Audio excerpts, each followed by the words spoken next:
Hey guys, welcome back to part two of the Colin interview.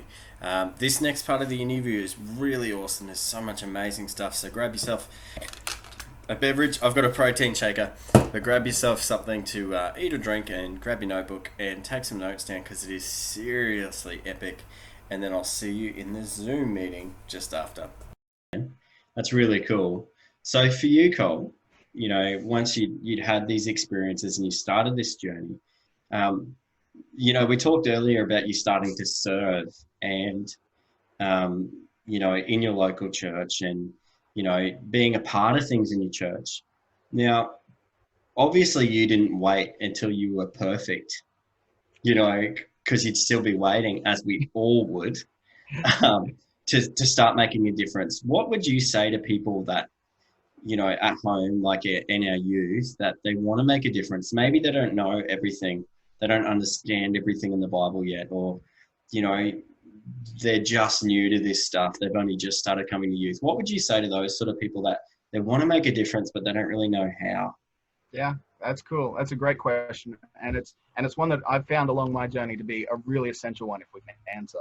I'm reminded of a story that Jesus shared. It's called the parable of the talents, and so this guy he lines up three of his workers or three of his helpers, and he's about to go on a journey, and he gives the first guy 10 talents and says go and make something with those, and he gives the next guy 5 talents and he says go and make something with those guys with that, and then to the last guy he says I'm giving you 1 talent, go and make something with it, go and invest it, go and build that. And he goes away and he comes back, and the first person says I've taken your 10 talents and I've made 10 talents more.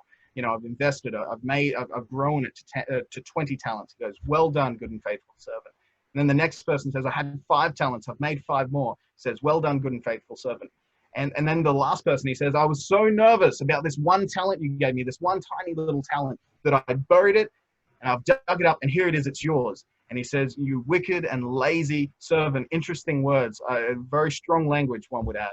And what always struck me of this is that if I gave you $10,000 right now and said, go and invest it, you could go and you could put that into some portfolios and you could make some more money out of $10,000. If I turned to you and gave you $5,000, said, here, go and invest $5,000, and you did this exact same thing, you could make some more money out of it, right? But what if I walked up to you and gave you a $10 note and said, I want you to invest my $10 and I want to see it grow by the time I get back? What do you do with $10? What do you do with a small sum compared to some people have these amazing skills and talents? And I realized, because Jesus, after he said this, he said, you wicked and lazy servant. He said, the least you could have done is put my money in the bank so that I could have got it back with interest when I returned. And you know what struck me about a bank? A bank, when I put my $10 in the bank, it's not the only $10 in the bank. When I put my $10 in the bank, there's everyone else's money is in the bank as well.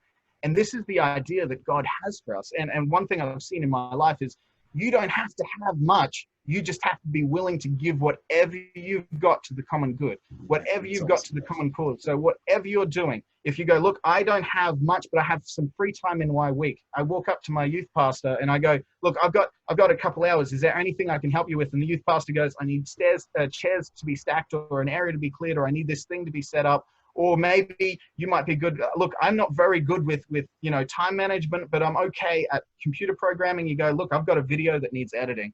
Like whatever we have in our hand, whatever small gift that we have, the idea is that we don't have to do anything with it by ourselves. We can actually just put it into the collective good and make a huge difference with something else, something that's even bigger.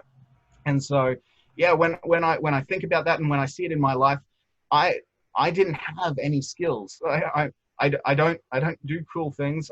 I'm just a regular person, and my Pastor Shane, who is a legend, by the way. I came to him, and all I had was free time on a Tuesday night. So he offered me a Tuesday night Bible study to help with the youth, and that was the start of a very long journey. But to be honest, if I wasn't willing to add my tiny contribution to a already going operation, then I would have never seen any contribution. I would have never seen any return on investment.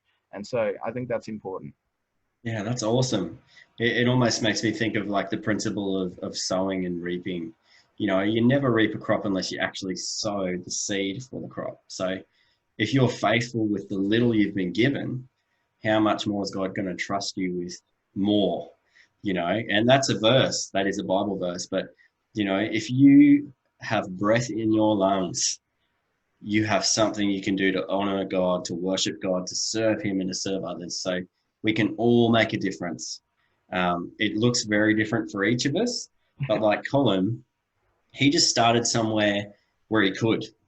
You know, he didn't feel like he had much to give, but he could give something. And for you at home, my encouragement to you is you might not be able to feel like you can change the world right now, but you don't start changing the world with a huge influence. You start in the little things. And if you've got a little thing that you can be faithful with and trust God with this week and give it to Him and honor Him, it might be as simple as encouraging one of your friends when you're doing school online, sending them a message saying, hey, you're actually doing awesome. It could be that simple. If you honor God and trust God with it, then He will multiply it and He will bring the fruit from it.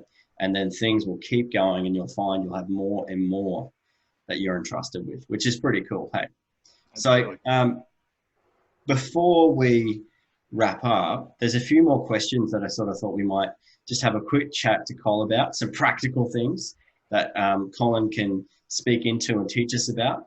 And one of those things I'd really like to talk to Col about is, how do you, Col, keep your personal relationship with Jesus fresh? So how do you do that? Like maybe even if you break it down for some things you do and some tips that you could give us, especially at the moment with the social distancing, with people being isolated, how can we keep our relationship with Jesus fresh in this time? Yeah, that's a great question, and not at all sidewinding. So that's good. Okay, so how do I keep my relationship fresh, or how can you keep your relationship fresh? Um, step step one is always remembering that this is a personal relationship first and foremost. Like you want a fresh relationship with Jesus. I'm sorry, but you will never have a fresh relationship with Jesus when there's other people in the room. You'll never have a great one-on-one conversation with the Savior of your soul if you're not alone. So you got to become comfortable being alone and being alone with God, you know, and which is great because we're all self-isolated at the moment. This is such a great opportunity to just sit down and go, you know what? I set an alarm on your phone, set something in your life to remind you to spend time with God. I don't even like to use the word prayer when I'm talking about this because, to be honest, when we think prayer, we think asking God for stuff. And so what I love to prefer, and I prefer to think of it is, I want to just spend time with God. I'm going to spend time with God because when I'm spending time with somebody, I'm not doing all the talking and I'm not even asking for stuff. Sometimes when I'm spending time with people, I'm just doing it because I like hanging out with them. And so, and I'm listening to what they're saying, and I'm going to say some things too, but it's going to be us spending time together.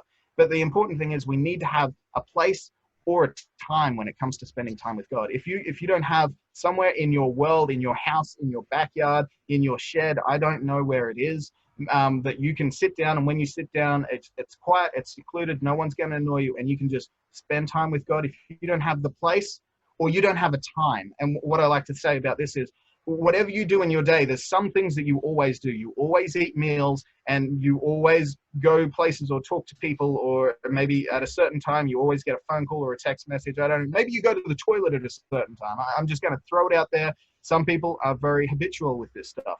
And so set an alarm on your phone. This has to be part of our life. If you don't right now know the next time you're going to spend time with God or where you're going to spend time with God, then you're probably not going to spend time with God anytime soon. And so I would say this: if you don't know where or when, at least answer one of those questions. You know, if you know where you're going to spend time with God, then it's going to remind you next time you see that place, I'm going to spend time with God. Or if you have a when, then you'll find a where. You know, my alarm's just gone off on my phone. I need to spend some time with God, and then find a place. But if you don't have those two questions answered, you're going to struggle with it.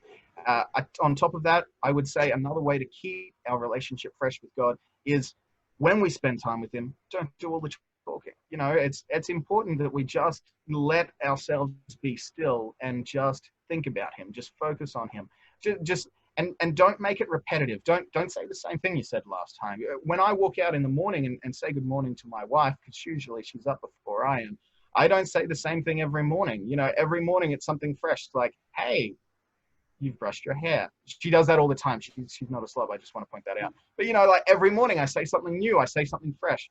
And it's the same way with our relationship with God. When I spend time with God, I always want to make it fresh, and I always want to have a space and a time to do it.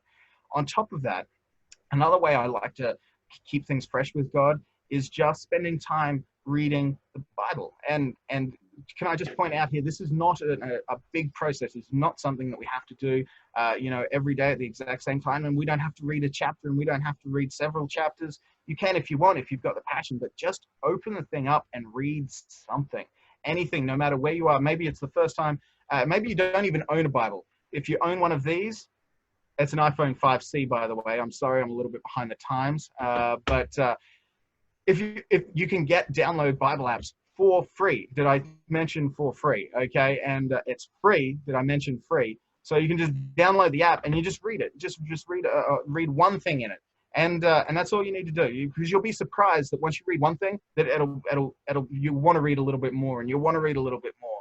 And it's important that we spend time reading it, because when we read our Bible, actually what happens is, not only it's a strange thing, but it helps us understand God a little bit more.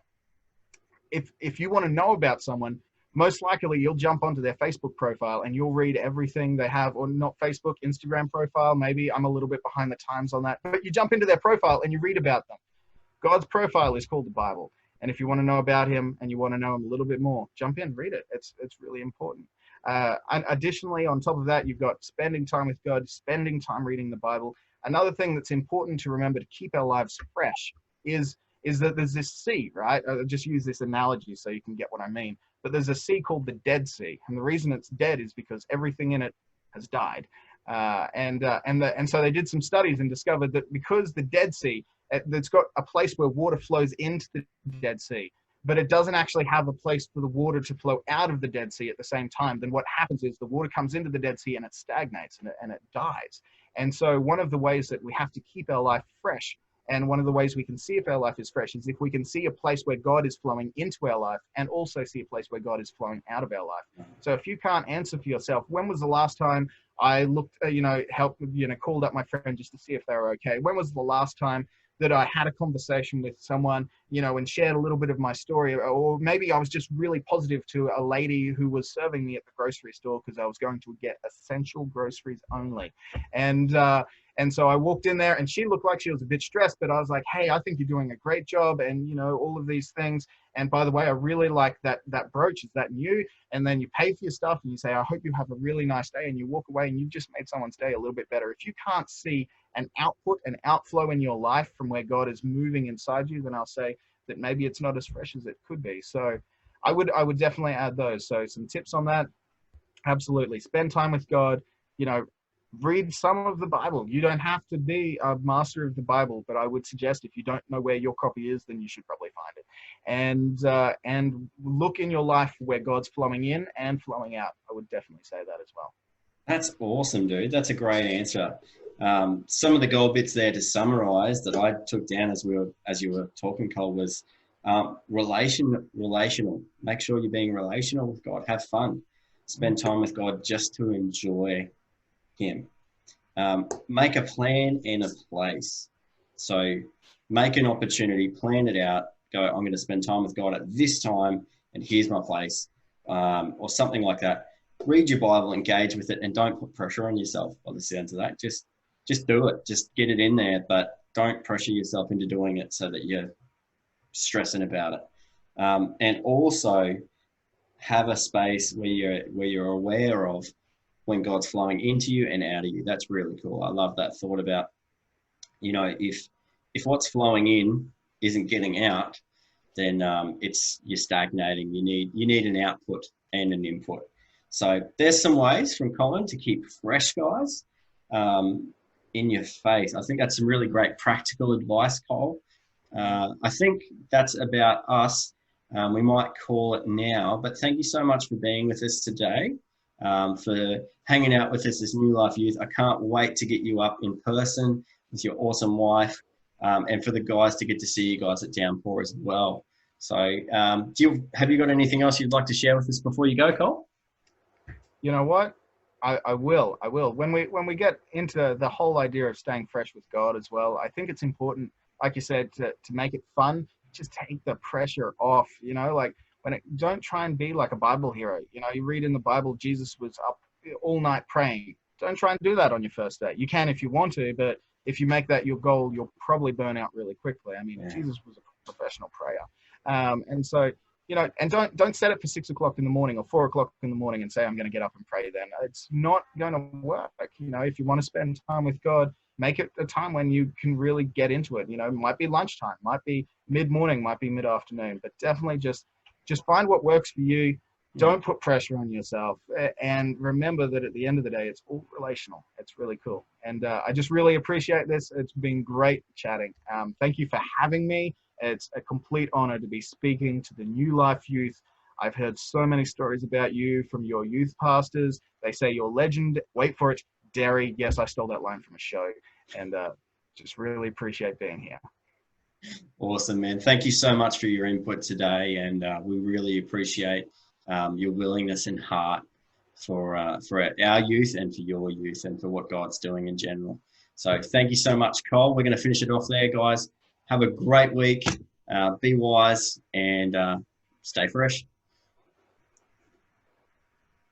Wow, so much awesome stuff from Colin there. So profound. We're going to head over to our Zoom meetings now. So jump across to Zoom and I'll see you there. We're going to discuss things that Colin talked about. Look forward to next week or the week after. We're also going to have another special guest on our channel who's a great friend and is also a pivotal part of the Downpour camp. So we'll see you then. Stay tuned. Awesome things coming. Bye.